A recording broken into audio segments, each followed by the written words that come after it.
Hello, my name's Courtney and this is my experience seat filling at the 66th Annual Grammys. If you don't know what seat filling is, it's basically something done for televised productions for aesthetic purposes. And in this case, that like if there's empty spots on the floor, it's gonna look empty to people on TV and they're like, why does it look like that?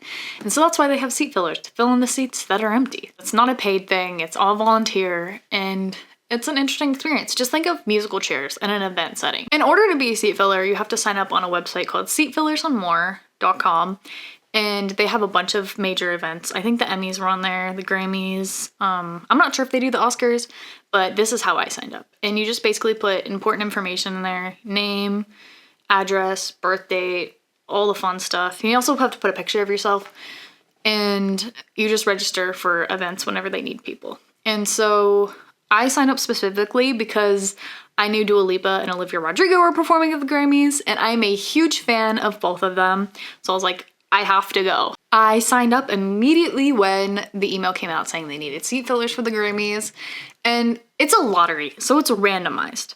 So you don't know, it doesn't matter if you sign up right away or towards the end. I don't think there's any benefit at all. The good thing about this process is that they will let you know if you were selected or not selected, and they don't cover any of your travel, your accommodations, nothing like that. You're not even allowed to have food or drinks during the event, so it's literally all you. Like, this is an opportunity of a lifetime. People pay tons of money to go to these events, and so it's an honor just to be able to go for free.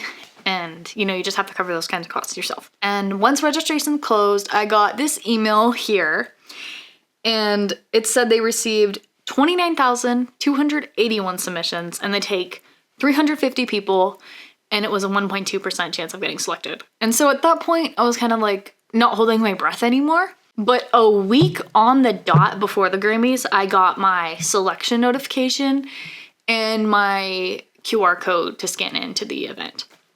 And I was like scrambling to do stuff last minute. Fortunately, I had a free flight because I went to see the Kelly Clarkson show in December, and one of the audience giveaways were free flights on Southwest. And so that part was easily covered. And then I just had to pay for a hotel and food on, like, you know, transportation like around LA. They sent the arrival time and the check-in location. They sent the dress code, which is formal, of course. And they said you couldn't wear all white or all red dresses. That was just part of the dress code. And they said they're very strict about the dress code and they'll kick you out if you don't. And you also weren't allowed to bring cameras. And you also had to be okay with turning in your phone or like leaving it in your car. So just a bunch of like standard things. You can't ask celebrities for autographs. They also said to be prepared to stand for a long period of time. The day before, I wanted to make sure I had everything ready to go. So I flew in from Texas. I had my dress hung up. I had my shoes, my hair stuff, my makeup, all together, ready to go. Day of, I woke up at 10. It's 10. I just woke up for the day. I'm nervous. I slept for like 9.5 hours though, which is good. But it's Grammys Day. Did my hair, makeup, got dressed. And I'm just like, is it even? The lighting also in this bathroom is pretty dark, so I can't tell what I'm doing. And I took an Uber to the parking garage area. I am so nervous, but I'm also so excited. And yeah, I'm about to go to my Uber to the venue. And because I didn't have the right address. They sent us the wrong address initially. And I did not get the email with the correct address, but it was right by the Los Angeles Convention Center parking garage. So my Uber ended up dropping me like a block away because they're like, all these roads are closed. But I'm like, there's one down there that you can go to so I can get in. So anyway, I go to the parking garage where they said to meet, and I find a line of people who are all seat fillers. So I'm just like, great. I wait in that line. And then someone tells us to get on this bus. And so 20 people got on the bus, and then they disappeared. And we were told that we're supposed to wait for another bus. And also it was raining during this day too. So it was like starting to sprinkle. And then it turns out there was another area for check-in that was kind of like hidden around the corner. We've been given 100 different directions of where to go. I'm like, eh. So we all get in line to check in. And then these people who are on the bus come back, and they were freaking out because all these people who got there way after them were checking in, which it doesn't matter really. It really doesn't, because it doesn't dictate where you get put during the show. I didn't think at all where you were in line because there were people who had better spots than me that got there way after me. We had a window of time to arrive between 1 and 3, and if you checked in after 3, like you're booted because, you know, it's an unpaid thing and it's highly selective anyway. And so they only pick 350 people and they don't even need exactly 350 people. And so if those people don't show up, then like, so sad. So I check in, I turn in my phone and my ID because I didn't have a car. I Ubered there. Whenever we checked in, they give us these purple ribbons and a wristband that said 66 SF. And the purple ribbons were to identify. So I'd have it pinned to the right upper side of our chest. So that way they could easily identify us in a crowd because otherwise, you know, they might think we're a ticketed guest. I waited in a line for a long time. And then the organizer, his name was Ted, he was talking to everyone on a megaphone before we were loading buses. And I was towards like the front of the line-ish. I was like number 50 something. Oh yeah, they gave us numbers, but the numbers didn't matter. They did nothing with the numbers, so I don't understand why they gave us numbers. So anyway, he's talking on this megaphone. The people around me can't hear him. We're telling him we can't hear him. He said it didn't matter.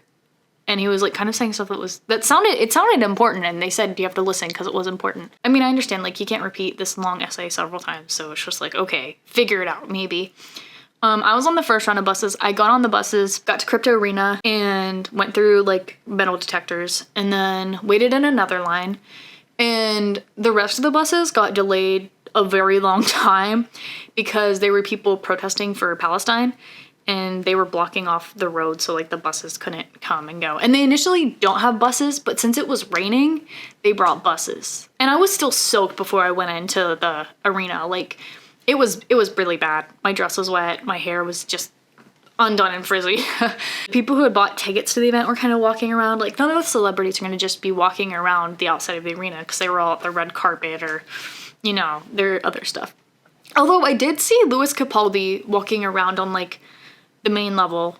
It was really weird. And I was like, is that Louis Capaldi? And then the girl next to me goes, oh my gosh, look, there's Louis Capaldi. And I was like, okay. He's a cool dude though. 5 minutes before taping starts, they have us go into the arena. Like we're all rushing into the arena. Like we're in single file rushing into the arena. They're just like directing people. I walk past like Ed Sheeran and I find a seat and they direct me to a seat because they're supposed to get directed. And I sit down. There's like 20 seconds till the show starts. These guys come up next to me in the seat phone next to me and they're like, hey, you're in a seat. So we get up and they tell us, go find another seat, go find another seat. So I try to find another seat. I find another seat. I go to sit down. One of the security officers go, hey, you're not supposed to do that. And I said, I'm a seat filler. And he goes, you're not supposed to do that. Like you need to go to seat filling holding. And I'm like, there's an empty seat right there. I was told to sit in the empty seats. There's an empty one right there. They're not going to be able to come in until the next commercial break because the arena is literally locked off until commercial break. So if someone goes to the restroom, like they are not able to get back in until they aren't rolling anymore. And so the security guard tells me to go to row like 23 somewhere in the lower bowl. And he also has these two other girls somehow that like got kicked out of their seats and he's like, you have to go to row 23. So we go to, there's no row 23. It went up to like row 20. And so we just found empty seats in the lower bowl there and watched up to the first commercial break. And me and the one girl were like, this clearly isn't where we're supposed to be. We eventually do find seat filling holding, which was in the very back of the floor of the arena during the next commercial break. And I got sat like, I never got sat at the celebrity tables. I mean, a lot of people did. Most people I talked to whenever we're in holding, like, had really good experiences meeting certain celebrities. My closest, like, interaction with a celebrity was, like, literally almost running into Ice Spice. Like, we almost, like, did that weird little dance where you, like, which way do we go? But, like, I was literally, like, running. So I literally, like, ran around her. But that was quite literally my closest celebrity experience. And SZA walked by me, and Beyonce, whenever she left, she was in the aisle next to me. Her Jay-Z and Blue were right next to me. And I mean, that was super cool enough. I'm like, oh my gosh, Beyonce, like this is close as I'm ever gonna be to Beyonce. So I was always in the section behind the celebrities, like the seated area behind there. And I think a lot of people don't realize these events literally take place in an arena. So there's people up in like the sky watching down at this event, and you know, I know they paid tons of money to be there, and like I have such a great view of everything. It was very interesting just to watch everything, and you know, getting to see Victoria Monet's speech was very heartfelt and amazing. Getting to see Tracy Chapman perform, Billy Joel perform a new song for the first time in 30 years. Like there was just so many moments that were just truly iconic. and once in a lifetime deals. And also, like, for me, major thing for me was getting to see Dua Lipa do the first ever performance of Training Season. It wasn't the full song, but it was like, oh my gosh, this is amazing because I love her so much. I haven't gotten to see her perform since 2022, so it was just so special to me. I almost started crying. Also, getting to see Miley Cyrus win her first Grammy was emotional for me because she was someone I really looked up to as a child. And getting to see her be awarded with such a high honor was just so heartfelt, and her energy was incredible, and she really set the tone. She just was having the time of her life, and it made me so happy to see that. Like, gosh. And then also, like I said, I wanted to see Olivia Rodrigo perform, and that in itself was special to me because I haven't gotten to see her since Sour Tour sing, and I almost started bawling. And then I saw like Taylor standing up and singing along, and Kelly Clarkson. I love Kelly Clarkson so much. And so it was just such a really big heartfelt moment for me seeing, you know, women support women. And I loved it so much. Oh, getting to be in the room when Taylor Swift announced her 11th studio album was insane. I was in seat filling holding at the back of the floor whenever she did it, so I didn't get to like see her physically. I saw her on the monitor. I got to hear it and everything like in real time, which was insane. And I didn't even know the person next to me. We didn't wait in line together or anything. Whenever she was like, this is my 13th Grammy, and she was saying she wanted to do something for the fans, we're like, no. And we almost like, we kind of like hit each other's like legs a little bit. Like we were like just like freaking out. And it was just such a fun experience. I love those memories that I have whenever I'm just fangirling alongside complete strangers over the most, like, they don't ridiculous things, but they're just such special moments to me, just bonding with strangers. I love it so much. I can't put it into words specifically, but just that shared connection that I get through music is so incredibly special to me. The show eventually ends. I didn't do a ton of shifting. Like probably almost the last hour of the show, I was in the same spot the whole time. Like I almost had a whole entire row to myself. I don't know why they didn't fill the row I was in, but I didn't really care. I thought it was really funny because I saw this video of me whenever someone was filming the teleprompter during Victoria Monet's speech, and that was quite literally the seat I was in for a very long time. Once the show was over, since everyone around me was gone, someone left a program. We weren't allowed to get programs whenever we entered because, you know, we're fulfilling a job. And so I took a program because someone left it. And I was like, you know what? I'm going to give it a good home. And I just looked for people with the purple ribbons again. And I found my way to where the buses were. I grabbed people. I was like, I found the way. And then it was pouring outside. Keep that in mind. This whole time it was still pouring outside. Like, my hair already looked so bad that during the event, this one girl who had this gorgeous, gorgeous naturally curly hair asked me if I showed up with my hair natural. And this was a picture of me before the Grammys, right? Styled. And after. Like, it looked bad. And now I can see why she thought I went natural. But I didn't know because I didn't have my phone. I didn't look in a mirror. I didn't use the restroom or anything all day. I went out in the rain to get on the bus, of course. I went back to the check-in area because they said they were going to have our phones and our IDs and everything that we turned in back there. Get off the shuttle, and there's no one there. Like, there's just other seat fillers waiting. And we're all like, bro, where are our phones? Like, we were told they'd be here. And so we wait another 40 minutes. I looked on my watch. I kept my watch on me. I always have my watch on me. And so I was really glad I did that. And eventually, a round of people coming off the bus, someone says that the phones are on the bus. So we're like, okay, cool. We're going to be able to get our phones now since someone on the bus has the box of them. No, that was not the case. We had to get back on the bus to go back to the arena to get our phones. And so that meant a lot more being in the rain, as if I wasn't already drenched. And everyone else was already drenched. A lot of people were really pissed off. I was just like, you know what? Part of the journey, chill. And whenever we got to the arena, there was an employee on our bus, and she said she was going to check it out, see if she could just bring the phones on the bus for us. We did like 10, 15 minutes. She comes back and says, you'll have to go get your phones like right out front of the arena, because they locked the arena because they're trying to get everyone out and like finish up everything. And so they're handing out us our phones in the rain. And luckily, whenever I got there, mine was one of the first names called, so I didn't have to stand out a long time. But I got my phone, went back to the bus, went back to the area for check-in, tried to get an Uber, and I couldn't get an Uber for like half hour. Because, you know, all the Ubers in the area were taken because everyone already left the Grammys pretty much. I eventually got one like a half hour later, went back to my hotel, and I was so cold and wet. I just got back from the Grammys, and this is how I look. Glamorous. It was like, there was so much headache throughout the day, and a bunch of people who were seat fillers for other events said that this was the most disorganized seat filling experience they've ever had. And I'm very thankful for the experience. I do wish that, like, you know, some things were better explained, and that was an experience. Of course, the rain. I think if there wasn't rain, it would have been 100 bajillion times better. But I just wish there was more direction. And, you know, since I work at a stadium, I understand that like the security team and the guest services and like all these different branches are third party from different groups. And so it's really hard to get the same communication across for everyone, because I've definitely been lost in big events where I just don't know what's going on.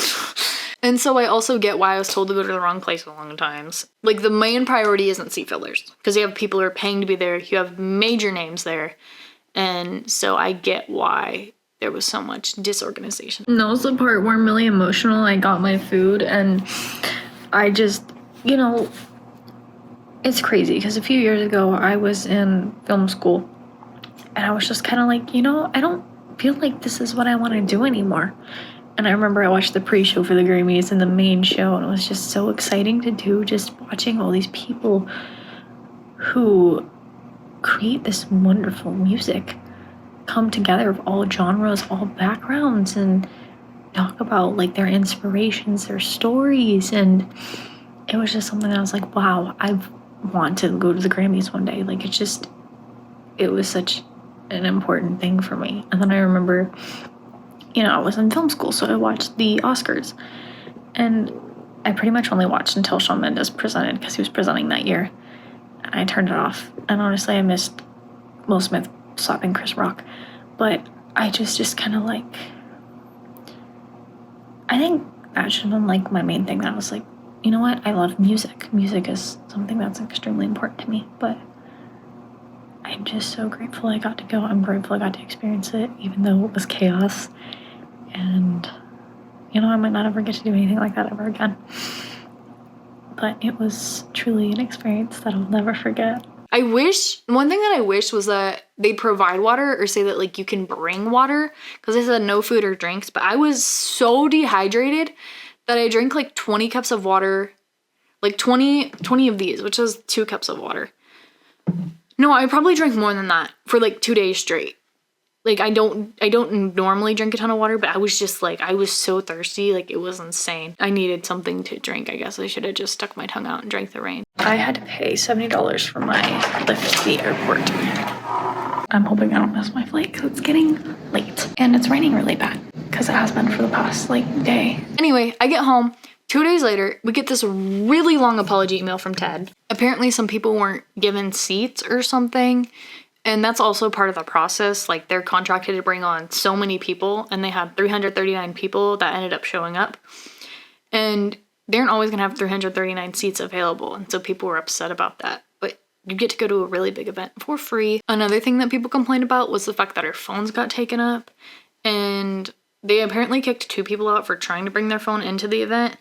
But some people got away with getting to have their phone as seat fillers. Apparently there was like a conversation recorded or something the year prior that made them have the option to not allow seat fillers to have their phones, which, fine, whatever, I don't mind. Waiting to go home was such a long process. And I get, like, you know, there was a lot of miscommunication. They also said that the phones were locked in a secure area in the arena, that they didn't even get to have them until like 8:45. I don't even think I ended up getting my phone until almost an hour after they had access to the phones, which I understand that it wasn't their fault that it was locked up. But I mean, it was nice to receive an explanation for everything, but some people were extremely angry.